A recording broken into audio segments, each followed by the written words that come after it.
Bonjour. Pour le deuxième fil rouge de l'année 2024, nous allons aujourd'hui évoquer l'utilisation de la fongibilité en M57.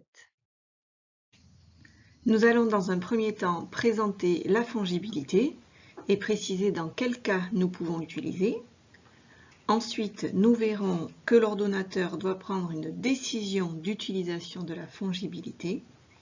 Et ensuite, dans un troisième temps, nous verrons sur Corail, pour ceux qui ont Cosolus, comment enregistrer cette décision dans le logiciel métier.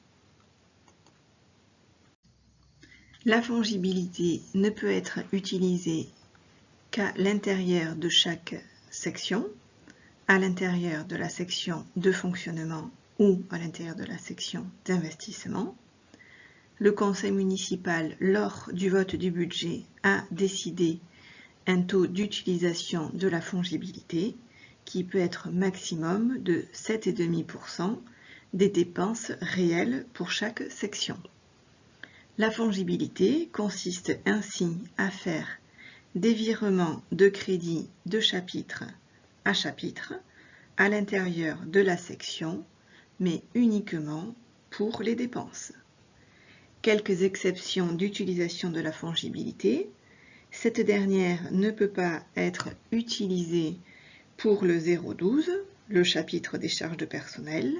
De même, la fongibilité ne peut pas être utilisée pour les opérations d'ordre budgétaire.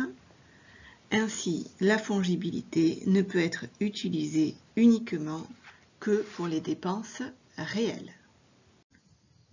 L'utilisation de la fongibilité se matérialise par la prise par l'ordonnateur d'une décision d'utilisation de la fongibilité, précisant les chapitres que vous souhaitez mouvementer et les articles concernés. Cette décision doit être transmise au contrôle de légalité. Il faudra également rendre compte aux conseillers municipaux de cette décision lors du prochain conseil municipal.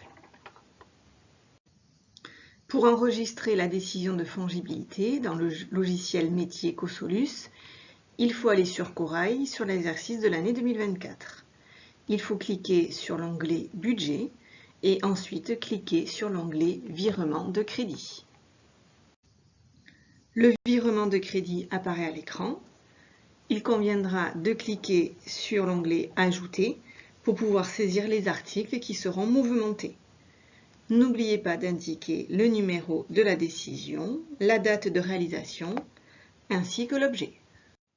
Prenons ainsi un exemple. Si nous souhaitons effectuer un virement du chapitre 011 charges à caractère général vers le chapitre 66 charges financières, il conviendra de rester toujours sur le tableau des dépenses et de venir renseigner l'article que vous souhaitez abonder.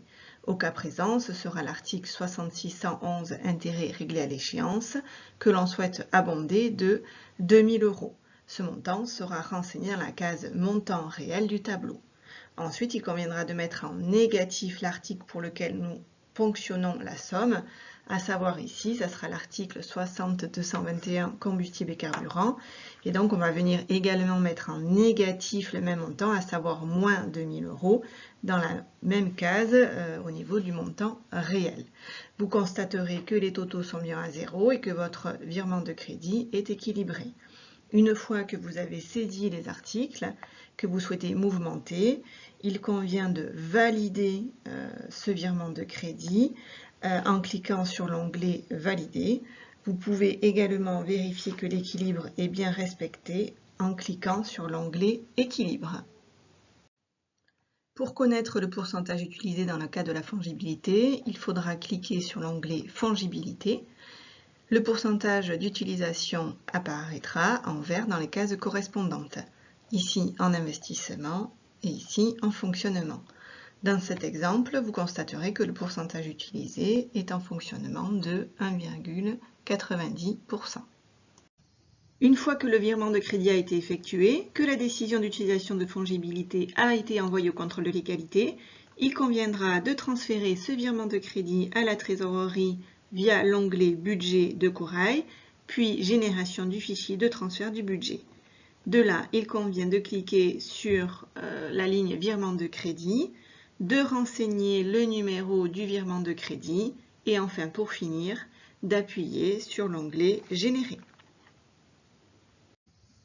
Si vous avez besoin d'informations complémentaires, n'hésitez pas à nous contacter soit par la ligne téléphonique du service administratif en demandant Samia Milouki ou Laetitia Verdejo, soit par email sur l'adresse sia.finance@apgl64.fr. Bonne journée!